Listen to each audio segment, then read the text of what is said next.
కార్యక్రమాన్ని వీక్షిస్తున్న మీ అందరికీ నా ప్రేమపూర్వకమైన శుభాలు, షలోం తెలియపరుస్తున్నాను. తండ్రి మనందరిని కూడా దీవించి ఆశీర్వదించి ఈ దినమంతా కూడా తోడై ఉండును గాక. మంచిది, ఒక పాట విందాం. పరమ తండ్రికి మహిమ కలుగును గాక. హల్లెలూయా, హల్లెలూయా. పరమ తండ్రికి మహిమ కలుగును. హల్లెలూయా.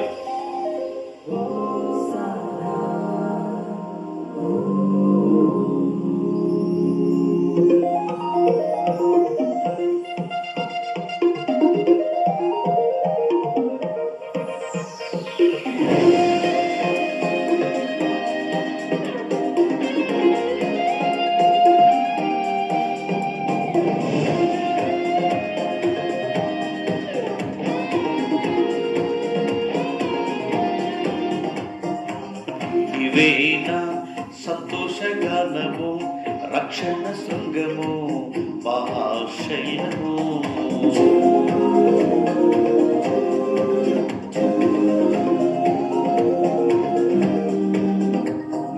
నీవేనా సంతోషగానము, రక్షణ శృంగము, మహాశైలము.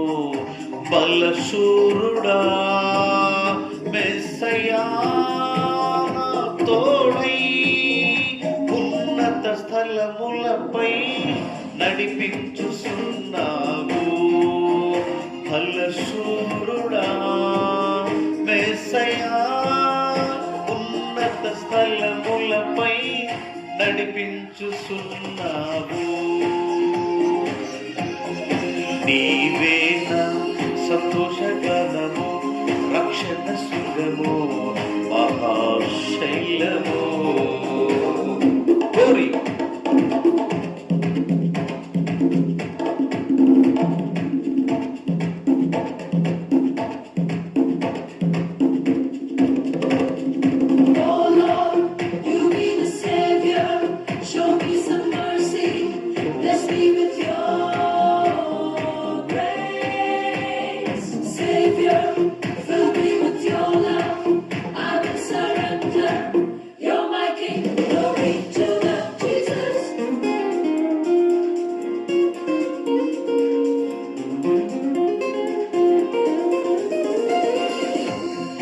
త్యాగము ఎరుగని స్నేహమందు క్షేమము కరువై ఉండగా, నిజ స్నేహితుడా ప్రాణము పెట్టి నీ ప్రేమతో నన్నాకర్షించినావు.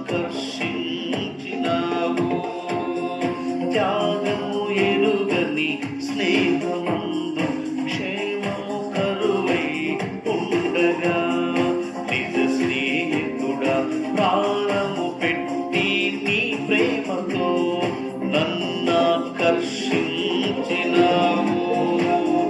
నిరంతరం నిలుచును నాపై నీ కనికరం, శోధనలైన బాధలైనను ఎదురించు నీ ప్రేమతో. నిరంతరం నిలుచును నాపై నీ కనికరం, శోధనలైన బాధలైనను ఎదురించు నీ ప్రేమతో. నీవేనా సంతోషగానము, రక్షణ శృంగము, మహాశైలము.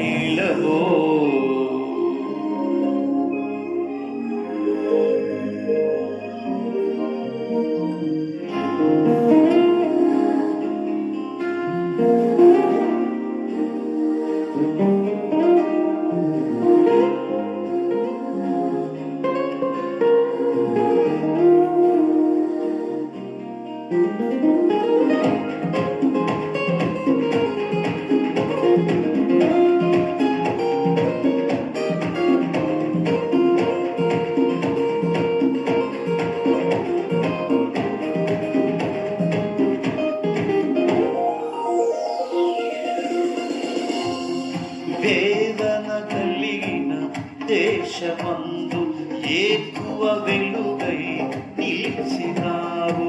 విడువక తోడై అభివృద్ధి పరచి ఐగుప్తిలో సింహాసనం ఇచ్చినావు.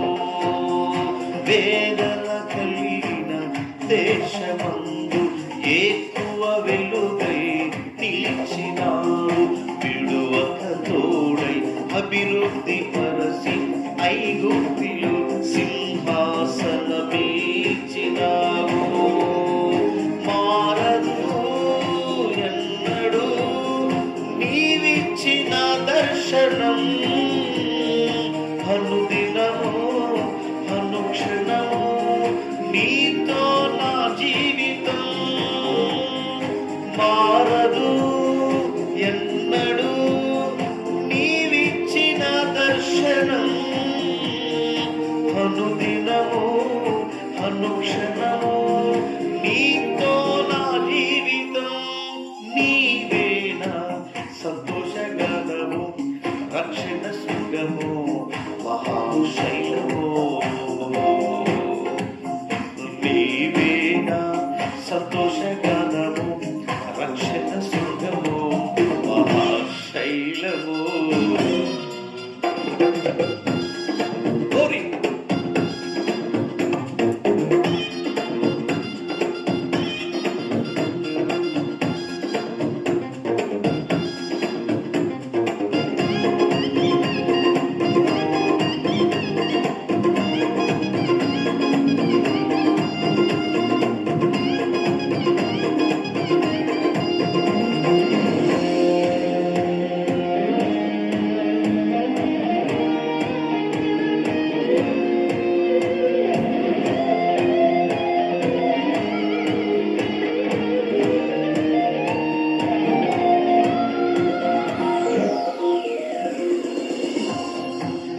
జీవమైన లోయయందు జీవాధిపతివి వెలసినావు.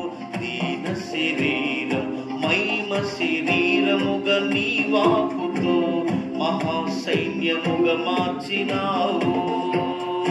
నిర్జీవమైన లోయయందు జీవాధిపతివై వెలసినావు. దీన శరీరం మహిమ శరీరముగా నీ వాకుతో మహాసైన్యముగా మార్చినావు.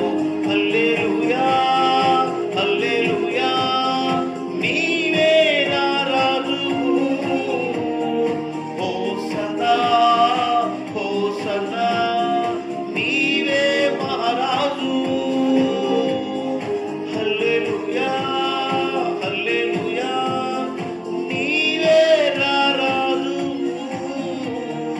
హోసన్నా హోసన్నా, నీవే మహారాజు. నీవే నా సంతోషగానము, రక్షణ శృంగము, మహాశైలము. నీవే నా సంతోషగానము, రక్షణ శృంగము, మహాశైలము. బలశూరుడా మెస్సయా నా తోడై ఉన్నత స్థలములపై నడిపించుచున్నావు. బలశూరుడా మెస్సయా నా తోడై ఉన్నత స్థలములపై నడిపించుచున్నావు. నీవే నా సంతోషగానము.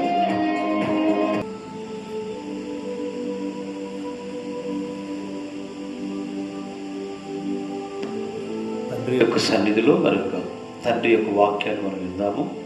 అతి శ్రేష్ఠుడు జీవాధిపతి అయిన శ్రేష్టమైన గ్రంథంలో నుండి కొన్ని మాటలు మనం నేర్చుకుందాం.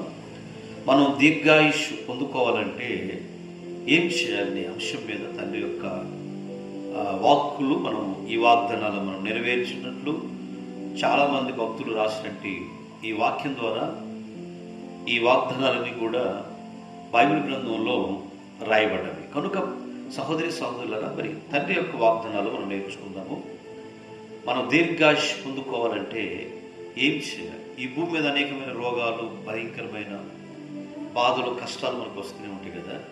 అసలు దీర్ఘాయుష్, సావు లేని జీవితం జీవించాలి అంటే బైబిల్ గ్రంథం చెప్పే మాటలు ఏంటంటే 44వ అధ్యాయం ద్వితీయోపదేశకాండం 40వ వచనంలో, మరియు నీకును నీ సంతానమునకు మరి సంతానం వారికిని క్షేమం కలుగునట్లుగా నీవు సర్వకాలము నీకిచ్చుచున్న దేశంలో నీవు దీర్ఘాయుష్మంతులగునట్లుగా నేడు నేను నీకు ఆజ్ఞాపించిన ఆయన కట్టడలను ఆజ్ఞలను నీవు గైకొనవలెనని రాయబడింది.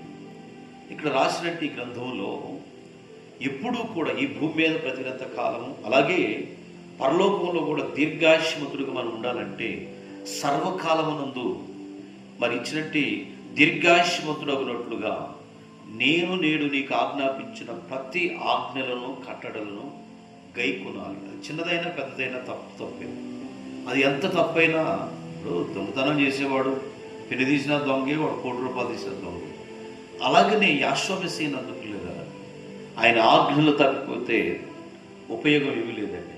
ప్రతి ఆజ్ఞ యావే ఇచ్చింది, చట్టం అది అల్లా గ్రంథంలో రాయబడింది. దీర్ఘాయుష్మంతులు కంటే ఆ పరలోకంలో కూడా ఈ భూమి మీద కూడా నువ్వు దీర్ఘాయుష్మంతుడిగా ఉండాలి అంటే తండ్రి నేడు నేను నీకు ఆజ్ఞాపించిన ఆయన కట్టడలను ఆజ్ఞలను గైకొనవలెను అని మొదటి మాటగా, మొదటి వాగ్దానంగా ఇది మీకు తెలియపరుస్తున్నానండి. రెండోది మనకు తెలుసు ఏంటంటే నిర్గమాకాండం 20వ అధ్యాయము 12వ వచనంలో నీవు దీర్ఘాయుష్మంతుడగునట్లుగా నీ తల్లిని తండ్రిని ప్రేమించి సన్మానించాలి. ఈరోజు చనిపోయిన తర్వాత బాంబులు పెట్టి అందరికి కొన్ని వేటలు కోసి ఊరంతా ఊర భోజనం పెట్టి ఎన్నో గొప్ప కార్యాలు చేస్తారు. బతికున్నప్పుడు అంత ముద్ద పెట్టరు.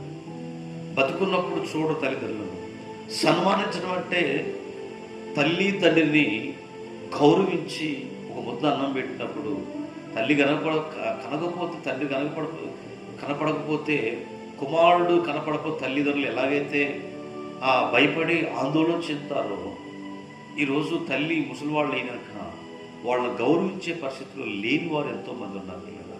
అందుకని తల్లిదండ్రులకు సన్మానించాలి అని ఈ వాక్యం తెలియపరుస్తూ ఉంది. అంటే తల్లిదండ్రులు బ్రతుకున్నప్పుడే అమ్మా నాన్న అని ఒక ముద్ద పెట్టి వాళ్ళని చేరదీసి మన గృహాల దగ్గర, ఉండే గృహం దగ్గర చేర్చడమే కుమారుల యొక్క కుమార్తెల యొక్క బాధ్యత. తల్లిదండ్రులు అంతమంది పిల్లలు కట్టారు, ఒక్కడి దగ్గర తల్లి ఉండాలంటే అంతమందిని పిల్లలు కనింది కదా, భారం అనిపించుకోలేదు కదా, అంతమంది సాది పెద్దవాళ్ళని చేసి ఉద్యోగస్తులు చేసింది కదా. ఒక్క తల్లికి ఒక ముద్ద అన్నం పెట్టలేక ఎంతోమంది అనాథ ఆశ్రయం ఉంచుతూ ఉన్నారు. కానీ బైబిల్ చెప్పే మాట ఏంటంటే నువ్వు దీర్ఘాయుష్మంతుడిగా వర్ధిల్లాలంటే, మరలా నీ కొడుకులు నీకు ముద్ద అన్నం పెట్టాలంటే నీవు నేను మనందరూ కూడా తల్లిదండ్రులను సన్మానించాలని గౌరవించాలని ఈ మాట ఈ వాగ్దానం తెలియపరుస్తుంది. ద్వితీయోపదేశకాండం 5వ అధ్యాయం 33వ వచనం దీర్ఘాయుష్మంతుడగునట్లుగా యావే తండ్రి మీకు ఆజ్ఞాపించిన మార్గములన్నిటినీ నడుచుకున్నవలెను అని రాయబడింది. అంటే ఆయన ఏ మార్గాలైతే చూపించాడో ఆ మార్గాలలో మనం నడవాలి. పురాతనమైన మార్గాలు విచారించండి, మేలు కలుగు మార్గమేదో అందులో మనం ప్రవేశించాలి. కనుక పెద్దలు చెప్పిన గ్రంథాల్లో మనకు తెలియపరచే మాటలు ఆ పురాతనమైన మార్గాలు, నువ్వు వెళ్ళే మార్గం అక్కడికి వెళ్తుందో లేదని అడిగి తెలుసుకోవాలి బైబిల్లో.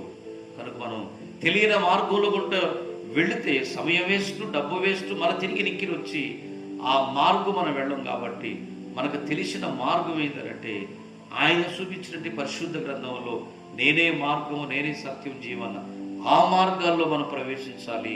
అదే దీర్ఘాయుష్మంతులుగా మనం బ్రతకటానికి యావే తండ్రి మార్గంలో మనం నడిచినప్పుడు దీర్ఘాయుష్మంతులుగా ఉంటామని ఈ లేఖనం చదివిస్తుంది.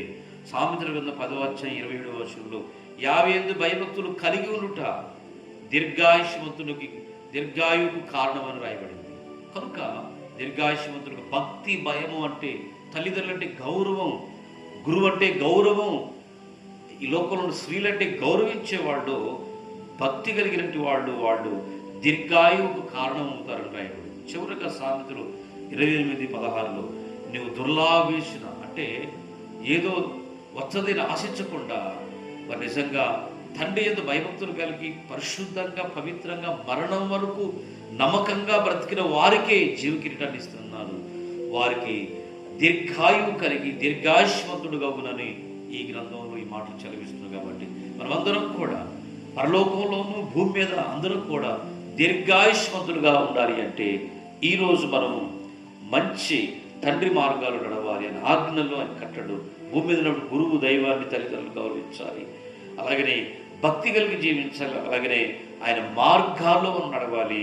దుర్లాభేషణ ఆశించకుండా, మరి నిజంగా ఆశ ఉండొచ్చు, దురాలోచన లేకుండా మంచి ఆలోచన కలిగి ప్రేమ కలిగిన వారుగా అనేకులకు ఈ మార్గాన్ని చూపించే వ్యక్తులుగా ఉన్న అట్టి కృపాధన్యత మనందరి జీవితాల్లో ఈ దినమంతా ఆయన దారి చూపించి ఆయనే మార్గం సత్యం, ఆ మార్గం నడుచునుగాక.